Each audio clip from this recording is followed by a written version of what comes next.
tugyod nga paninguhaon nga bubarong tang Pilipinhon.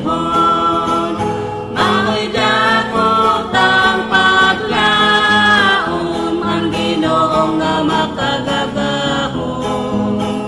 Si Jesus ang atong dalampanan sa atong kalistanan.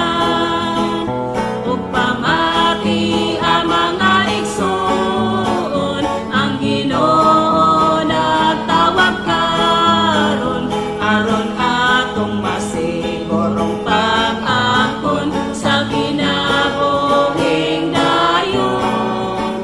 Kay kita iyang giusahon sa puloy anang bulawanon. Iya kini nga kabubuton nga kita